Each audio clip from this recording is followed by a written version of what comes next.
Now we take you live now to the Cato Institute in Washington, D.C. for a discussion about presidential authority in combating ISIS. Beat the United States Congress through discussion of the legality and wisdom of this airstrikes against ISIS. But we're not the only ones to do so. While the President of the United States unilaterally decided to bomb ISIS targets in Syria at a time when Congress was out of session, the Parliament of the United Kingdom debated and authorized the airstrikes, which makes one wonder which country has a monarch and which country considers itself to be a constitutional republic. But the United Kingdom is not the only country to do this. Even the Turkish Parliament debated and authorized the strikes before the United States. The Constitution grants Congress the exclusive power to declare war, and James Madison famously said that no part of the Constitution is more wisdom to be found than the clause which confides the question of war or peace to the legislature and not to the executive department. And with that in mind, we'll hear from Gene Healy on the constitutional concerns regarding the President's actions.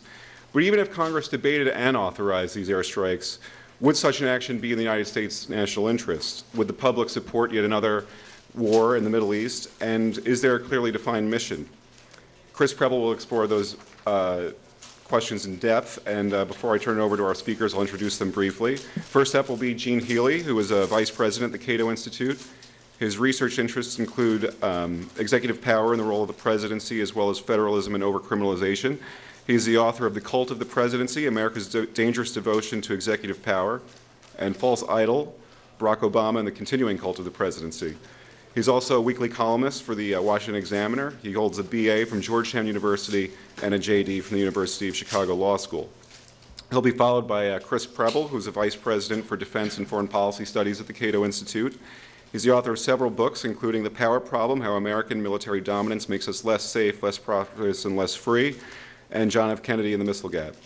Preble is also the lead author of Exiting Iraq, How the U.S. Must End the Occupation and Renew the War Against al-Qaeda. Before joining Cato in February 2003, he taught history at St. Cloud State University and Temple University. He's also a commissioned officer in the U.S. Navy and holds a PhD from history at Temple University. And with that, I'll turn it over to Gene.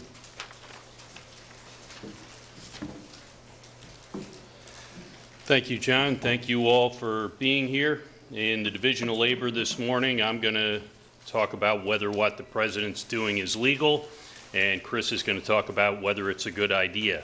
My task is easier. First of all, what are we doing?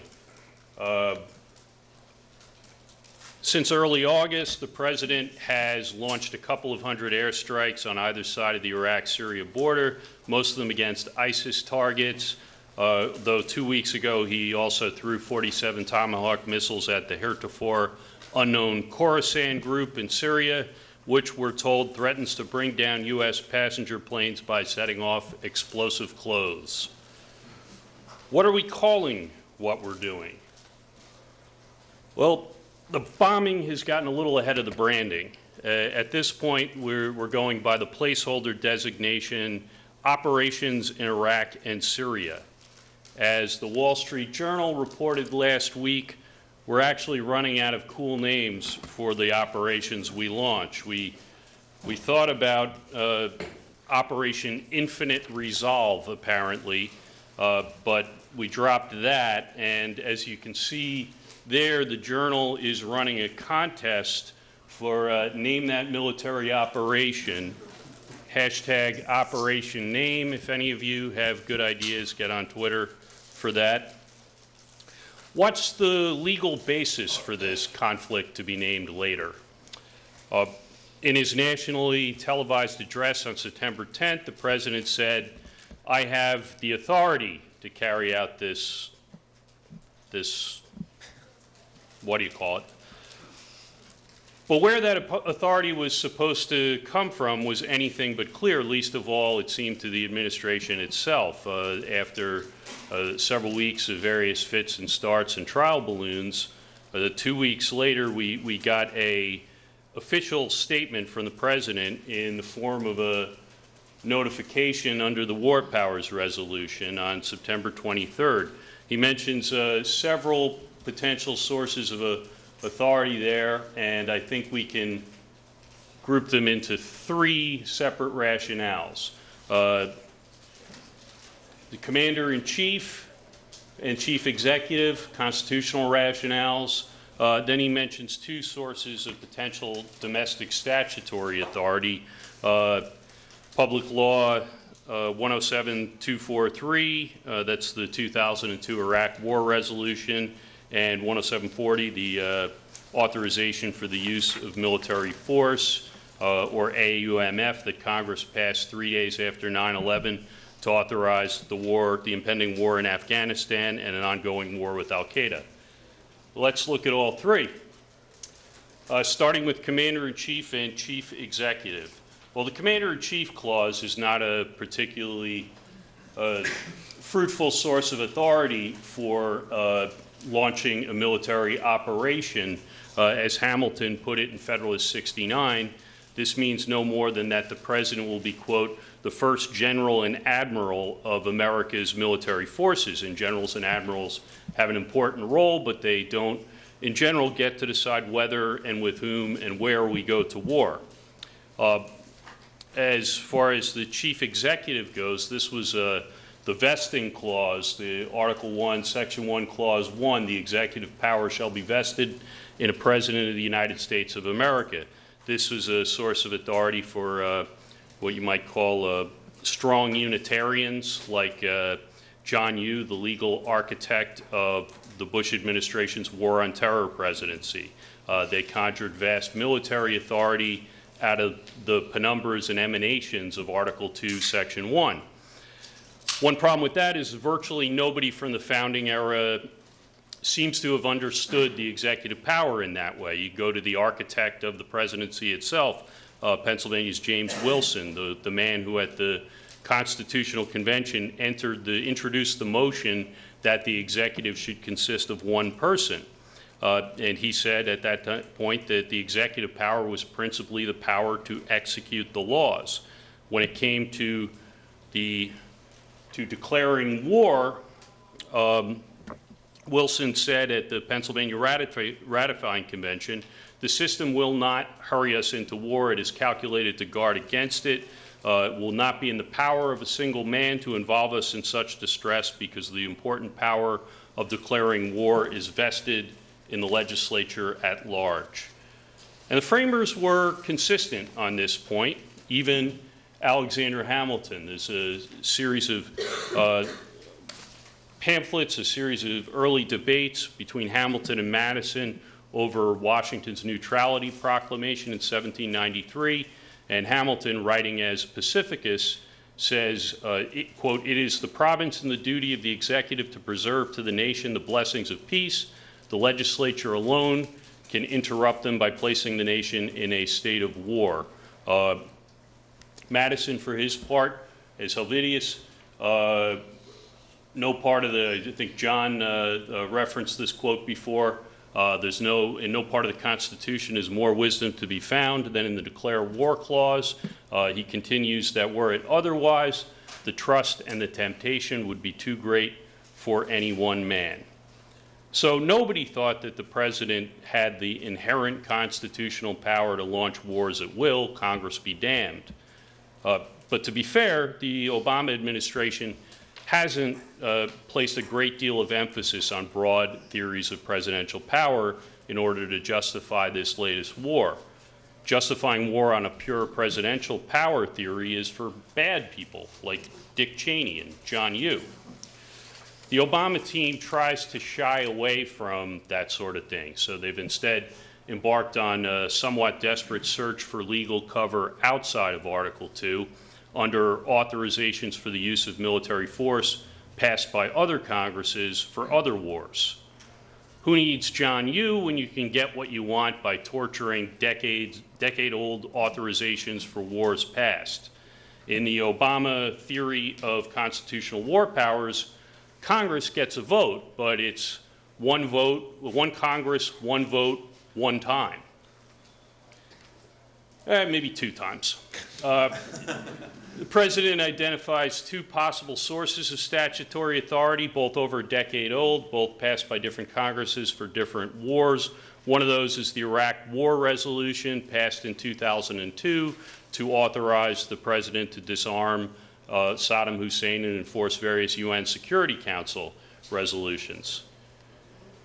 Interestingly, in a blast from the past, Obama is not the first president to argue that old AUMFs never die. As it happens, the Bush-Cheney administration tried a similar trick in the run-up to the Iraq War 12 years ago. This article from the Washington Post in August of 2002, lawyers for President Bush have concluded he can launch an attack on Iraq without new authorization. Permission remains in force from the 1991 resolution giving Bush's father authority to wage war in the Persian Gulf. To their credit, I suppose, they dropped that argument after about a week and a half and actually sought congressional authorization. But 12 years later, here's the Obama administration arguing that the resolution that gave us Gulf War II still has enough life left in it to support Gulf War III. What's wrong with this argument? You start with the title, Authorization for the Use of Military Force Against Iraq, Resolution of 2002. And you can look at the language. You don't have to, deal with the whereases in the preamble, all of which deal with Saddam Hussein, various offenses, the danger of weapons of mass destruction. You can just look at the operative clause, which empowers the president to use the armed forces as he determines to be necessary and appropriate in order to defend the national security of the United States against the continuing threat posed by Iraq. It doesn't, I think, read like a delegation in perpetuity, allowing future presidents to wage war against any potential threat emerging from the geographical region loosely defined. This war with ISIS is a war in Iraq and Syria. It isn't against Iraq or the continuing threat posed by Iraq. Iraq, the Shiite-led government of Iraq, is actually part of our coalition of the willing here. So this argument, I think, is too cute by half. And what's more, on July 25th, 2 weeks before the president started bombing ISIS targets in Iraq, President Obama's national security advisor told Speaker Boehner that, quote, the Iraq AUMF is no longer used for any U.S. government activity and could safely be rescinded. On September 12th, a month into the bombing, we got a statement from an unnamed senior administration official arguing that, quote, the 2002 Iraq AUMF would serve as an alternative statutory authority basis on which the president may rely for military action in Iraq. Even so, our position on the 2002 AUMF hasn't changed, and we'd like to see it repealed. You got that straight. On to rationale 3.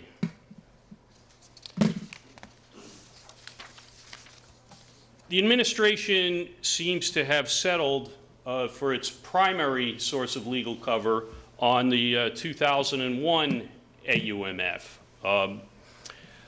One problem with that rationale to justify a war against ISIS is that core al-Qaeda has publicly denounced and excommunicated ISIS.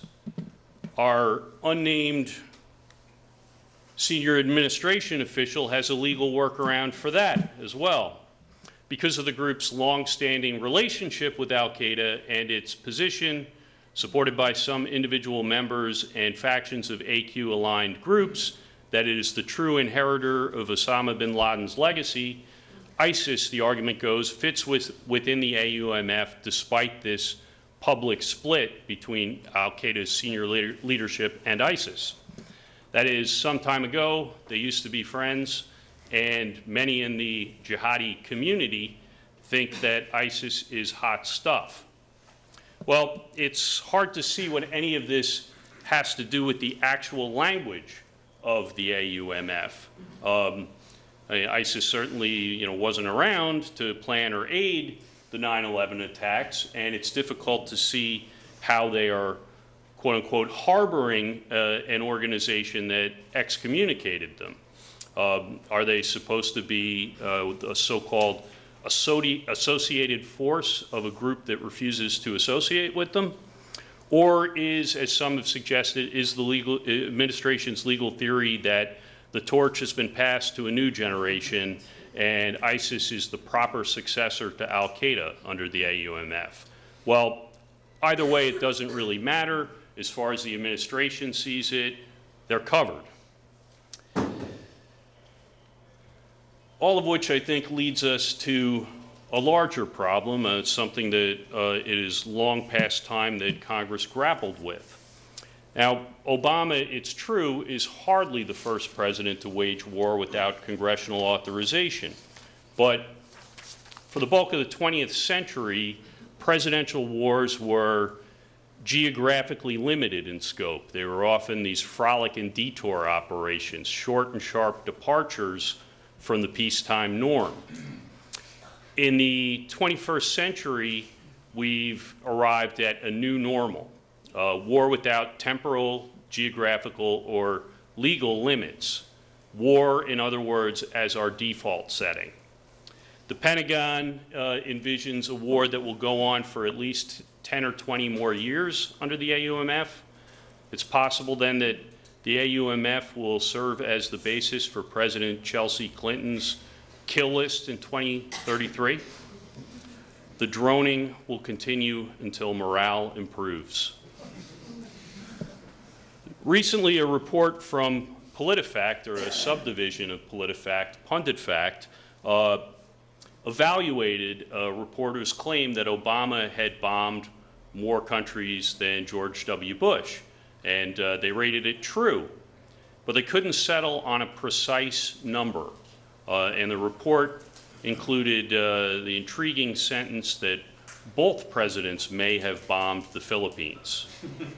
We can't be sure because under the AUMF, under the way the administration, well, both administrations have interpreted the AUMF, the associated forces under the AUMF of al-Qaeda, these splinter groups, factions that we are at war with, are classified information. It's information on who's on the associated forces list has been refused to Congress in open session. This is war on a need-to-know basis, and we don't need to know. President Obama gave a very, very strange speech about this, kind of a disorienting speech back in May of 2013 at the National Defense University. He quoted James Madison's warning that no nation could survive in the midst of continual warfare, and he added a warning of his own that a perpetual war will prove self-defeating and alter our country in troubling ways. He welcomed this debate with himself. But you know what? When you look at how far we've drifted from the vision that the framers had for the constitutional allocation of war powers, this system that would not hurry us into war, the system that was calculated to guard against it, you begin to think that it would be nice to have a real debate, perhaps in Congress itself. Thank you.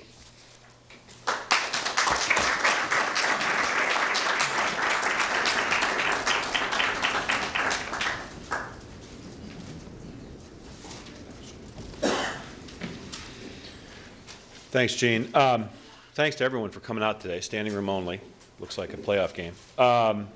And thanks, as always, to our conference staff, to John Maniscalco for setting this up. I also especially want to give a shout out to my interns, Guansun Yi and Joseph Gilliam, who really helped with this presentation, which still isn't as fancy as Gene's, but I do what I can with their help.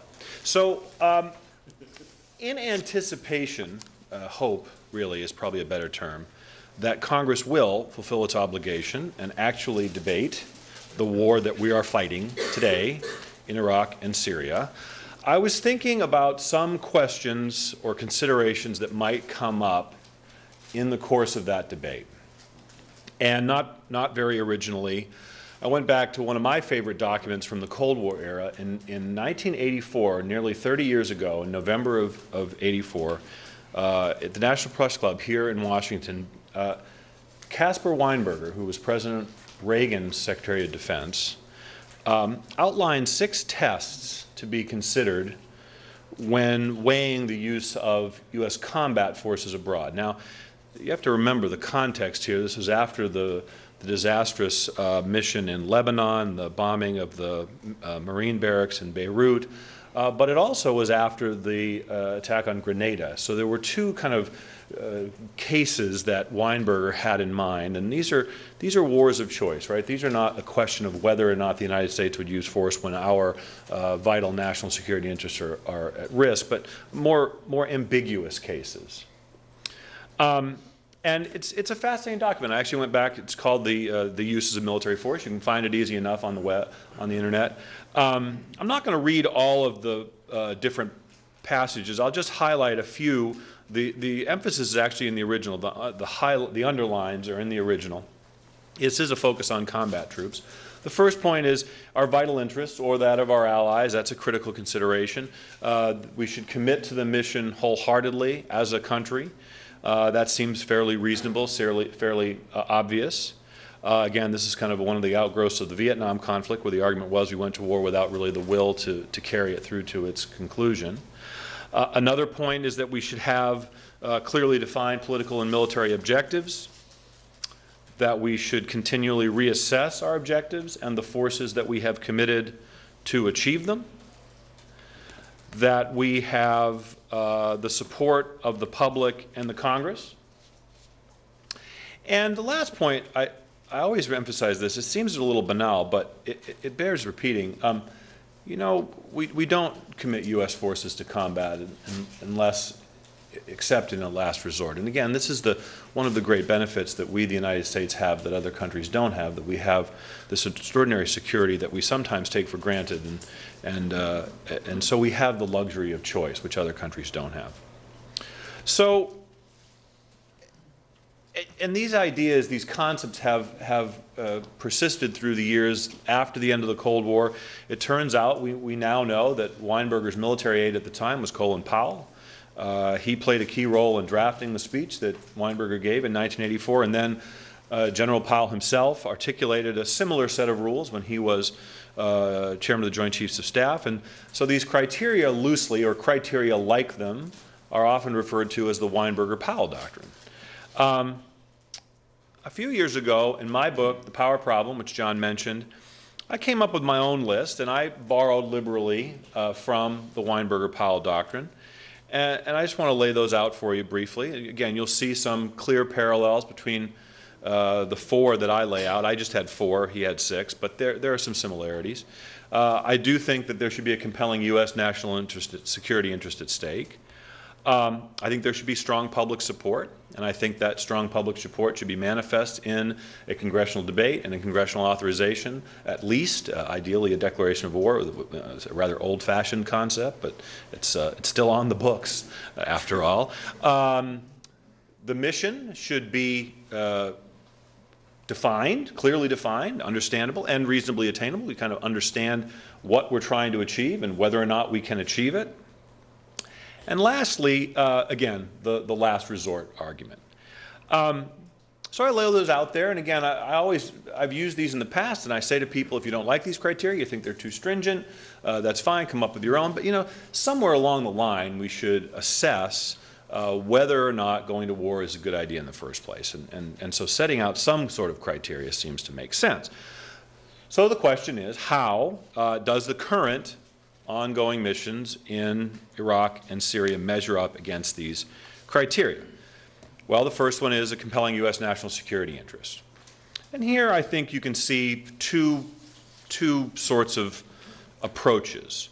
On the one hand, Senator Dianne Feinstein wrote an op-ed in USA Today and really focused on ISIS's sheer brutality, their barbarism, and made a few comments about their relative effectiveness in seizing territory in Iraq and Syria, and therefore the implication clearly was that this group, ISIS, posed a clear and compelling threat to U.S. national security interests. On the other hand, Secretary Jay Johnson from the DHS, he really focused on what information the intelligence community had about both ISIS's intentions to attack the United States directly and also their capabilities to do so.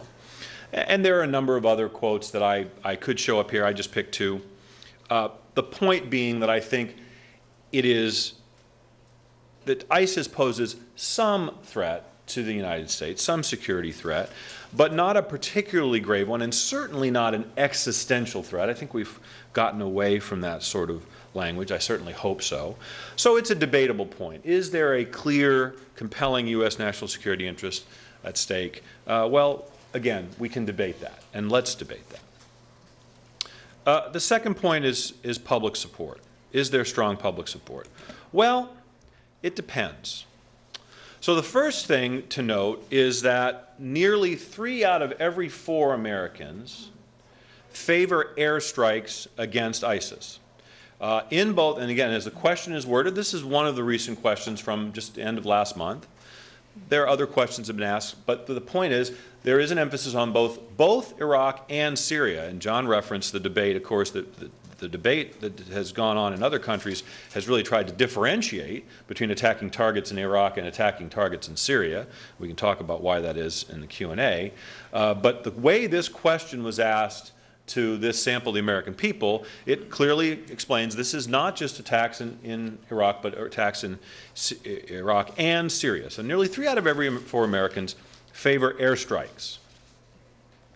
But 6 out of 10 oppose the use of U.S. ground troops in Iraq and Syria.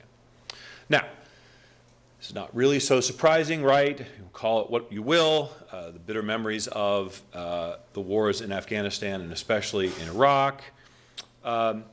It's not so surprising the American people are not particularly enthusiastic about another major ground war in Iraq or a new or an additional ground war in Syria. The one in Afghanistan is obviously still going on. So this is where the public is on this question about what we're doing and how we go about doing it. And so the real question is whether an air-only campaign can accomplish what President Obama has set out to do. And so this is the next question. Is there a clearly defined mission?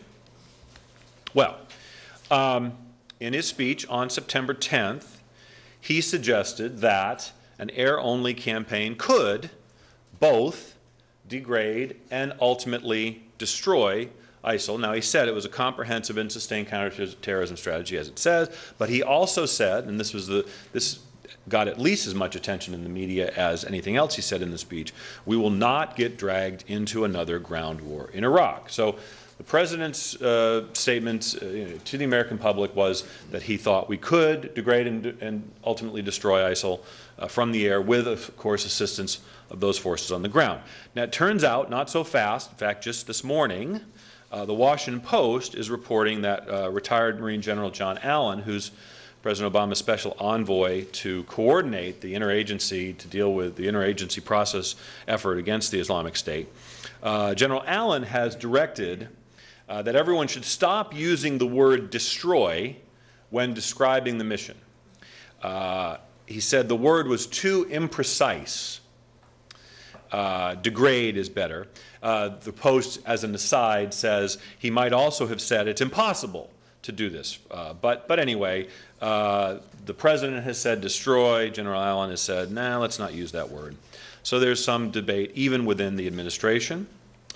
Among senior military officers, there is also some debate, disagreement, not per se with the president, but kind of clarifying what this mission is likely to look like and who's likely to carry it out. I've paraphrased here a little bit, but General Dempsey, Chairman of the Joint Chiefs, He said, you know, if the coalition that has been assembled on the ground where our airstrikes are assisting the coalition on the ground, if this coalition fails and there are threats to the United States, then he certainly would go back to the president and make a recommendation that may include the use of ground forces.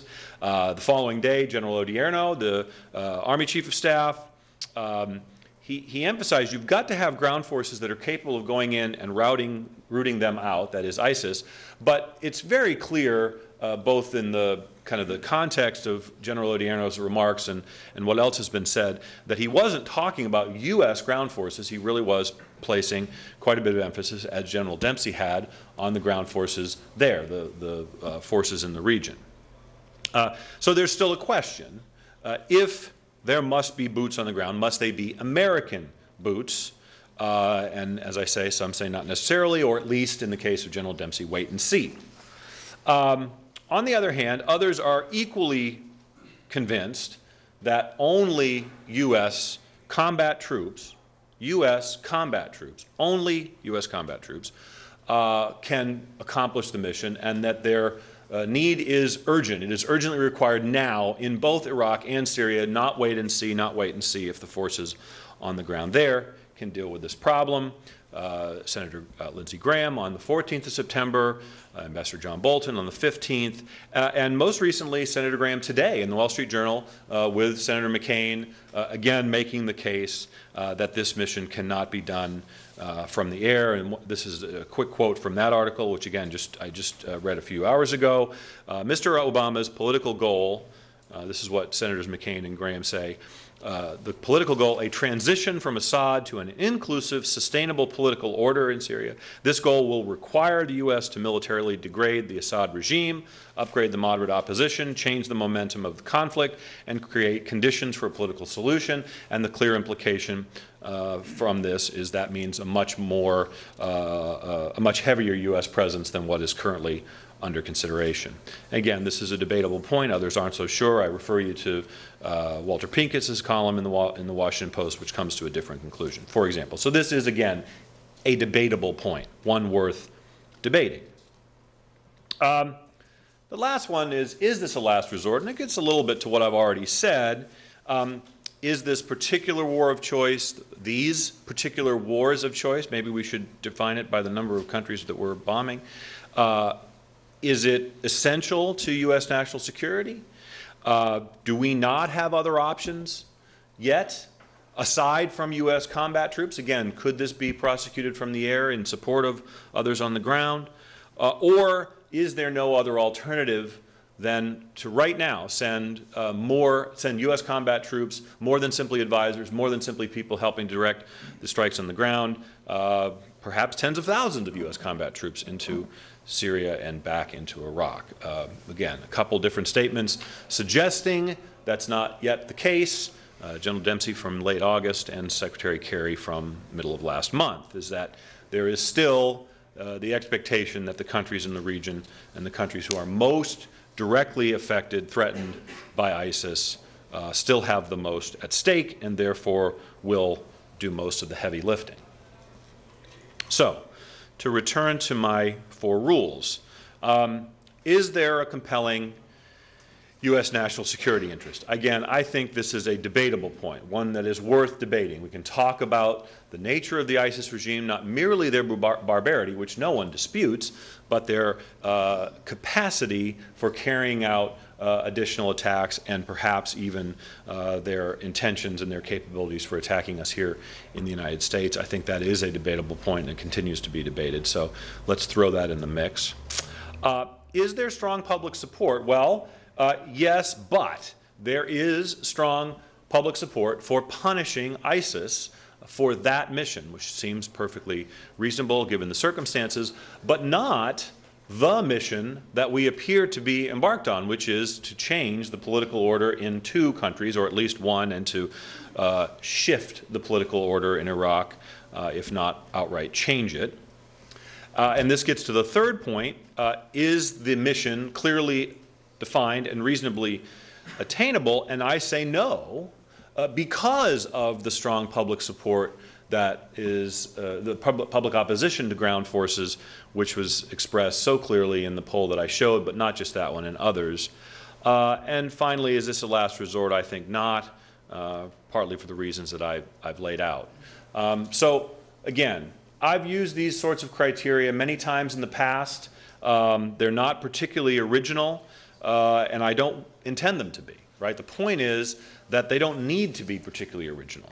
There are criteria that we as a country have used in the past to judge whether or not U.S. combat forces should be engaged in military operations abroad, and it's really incumbent upon the American people and ultimately their representatives in Congress to have that debate, to debate these questions. Again, if they don't like the criteria that I've come up with or similar criteria as those as Caspar Weinberger and Colin Powell, that's fine. They can come up with their own. But these seem to be some pretty obvious questions, and I would hope that we would hear those questions in a thoroughgoing debate in Congress over the wars in Iraq and Syria. So with that, I'm happy to take questions. Of course, it's not just me, both me and Jean, and so thank you all for your attention. And next. Thank you.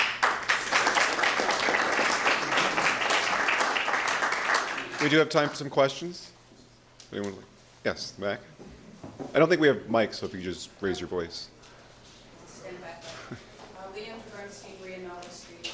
I'd like to ask if you see us are we currently in a perpetual war? And if so, is this a doctrine or a strategy? I mean, it's gone beyond, it's covered 2 presidencies so far. So is this a new American strategy? Well, I think Chris could probably speak to the strategy better than I could, but I think the way in which 2 successive administrations have stretched the post-9/11 AUMF does threaten to permanently change the default setting of the United States from peace to war. As I think I alluded to towards the end of the speech,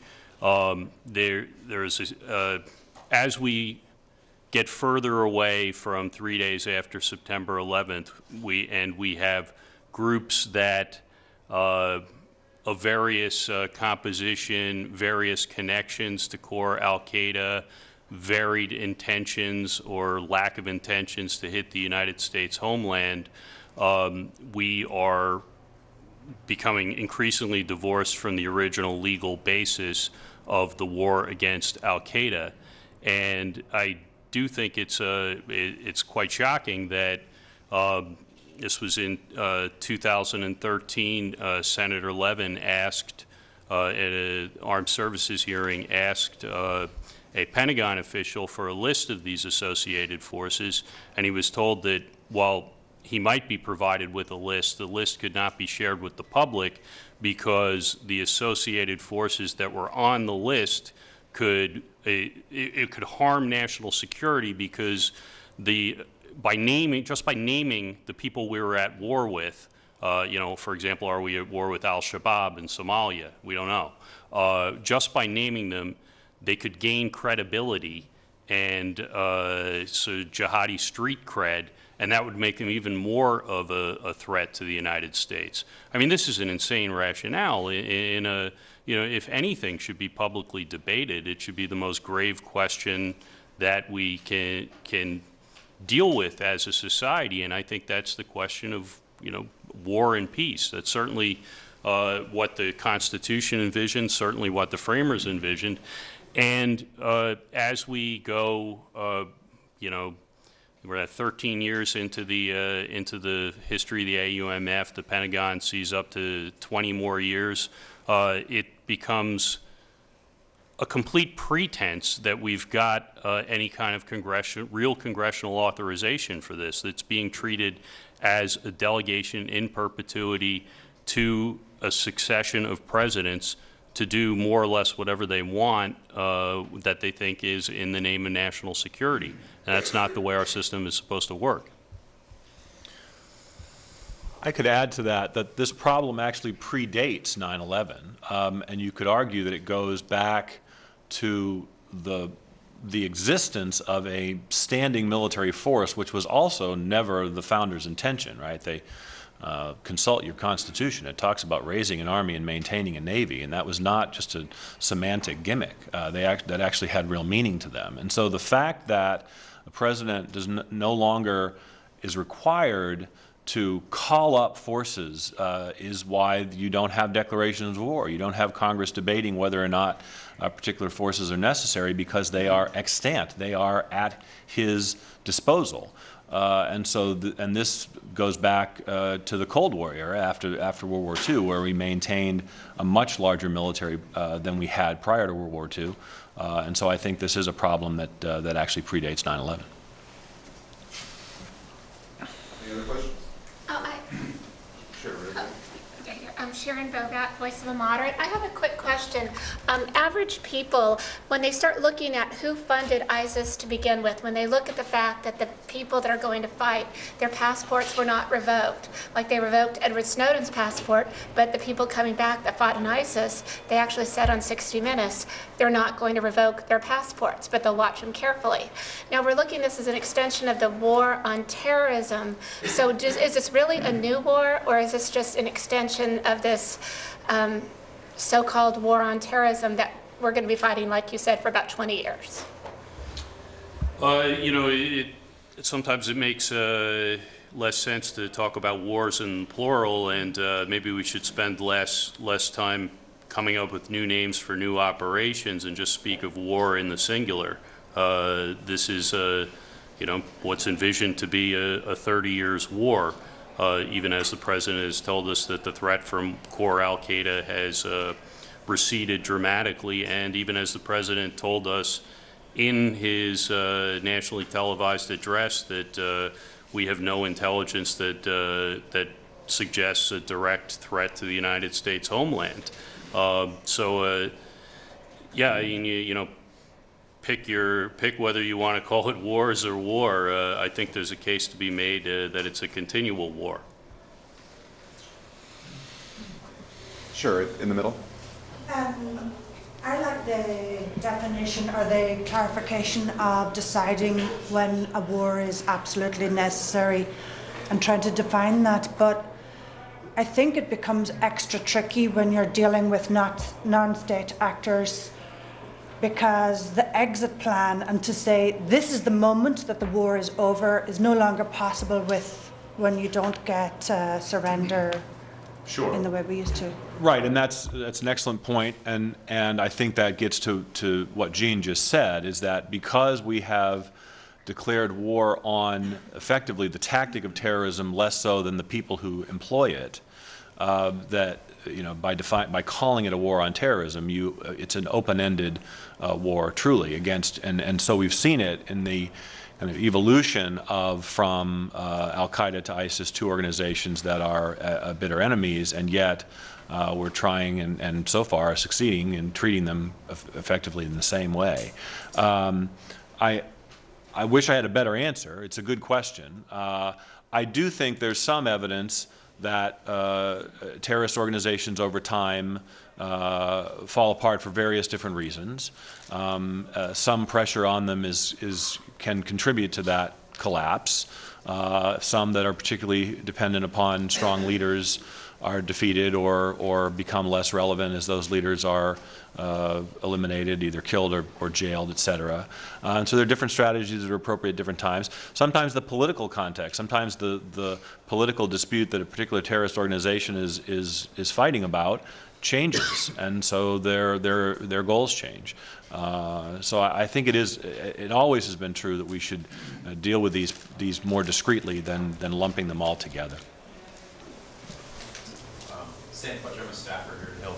So both of you have argued pretty well that this is a debate we should have, and thanks for that. I'm just curious to really get to the question. I mean, as crazy as it is, this is basically a return to arguing, you know, what some people call the Bush doctrine, right, of the preemptive strike on, you know, what she was talking about non-state actors. For both of you, do you see any category for the need for whatever you want to call it, you know, kind of both a couple of questions here, a preemptive war on groups of folks who want to come here and carry out, you know, mass terrorist attacks? Right. Well, a couple good question. I struggle a little bit with lumping it together with the Bush Doctrine, first of all, which wasn't specifically about non-state actors. Of course, President Bush gave that speech in preparation for the war in Iraq, and he had in mind not a non-state actor, but a state actor. He talked about, he called it preemption, but we understand it under traditional international legal terms as prevention, which has a very different connotation. Appropriately so, right? Because it turns out that a license to wage preventive war can be virtually indistinguishable from naked aggression, depending upon who's wielding it. And so traditionally international law has looked unkindly at that. I think it's particularly important in this case to assess ISIS's actual capabilities to carry out major attacks against the United States or even small-scale attacks. For as much attention as FBI Director Comey's comments on 60 Minutes of Sunday night have attracted, the number that sticks out in my mind is 12. That is a dozen possible terrorist wannabes coming back to the United States, which a concern, yes. An existential or grave one, certainly not. So I think just as in the case of the one similarity is just when you talk about waging preemptive or preventive war against a state, and again, I want to differentiate, understanding their capabilities as well as their intentions is just as important, if not more important, when you're talking about non-state actors. So that's where I'd like to see the debate focus. I think as a constitutional matter, the president does have some retained authority to act in the absence of Congress. At the Constitutional Convention debates, the phrase that's in Madison's notes is, they thought it stood very well. The president should have the power to repel sudden attacks, but not to initiate war. And I think in the 21st century, this reserved power, this defensive power on the part of the president to use military force without Congress, I don't think you're going to find many analysts who say, well, it means that, they get to have the first punch before we can do anything. If there is a case with a non-state actor or a state actor where there's an attack that's imminent, I don't think the president is required, and no president would wait till that attack reaches our shores and is culminated. And I don't think he'd run into much trouble constitutionally if there is a case, in limited cases, where the use of military force can avert a sudden attack. I think everybody would be on board with that, and I don't think it's particularly problematic constitutionally. What we've got is something very different with the way the AUMF has been stretched. It has been used to build an archipelago of secret drone bases throughout the Middle East and Africa. I mean, we literally had drones over Timbuktu. In Foreign Services Committee, a Senate Foreign Services Committee hearing a year and a half ago, an administration official in response to, I think it was Lindsey Graham's questioning, he said, do you have the authority under the AUMF to put boots on the ground in the Congo? And he said, yes. And I think there's a way in which when you have this open-ended authority that nobody has been challenging, it becomes like a self-licking ice cream cone. It perpetuates itself, and it exists in order to exist. And that's why there are a number of proposals out there. I think the best proposals involve getting rid of the AUMF after 13 years. Getting rid of the AUMF doesn't mean that, as I said, that the president has to sit back and wait till something explodes before any action can be taken. But the war on terrorism is largely, if it's done in a smart fashion, is largely going to be a law enforcement and intelligence operation, and military force where it's appropriate. And if it is appropriate in the case of ISIS, I'm not convinced, but this is the kind of thing that we have a debate in Congress about. So if we were, Jed Webb, Congressman Randy Weber's office, if we were actually to repeal both AUMFs, and because of the nature of terrorist organizations that are constantly changing, what would a new AUMF look like? And would it be that we create a new AUMF every week because there's a new terrorist organization popping up? So how would a new AUMF look?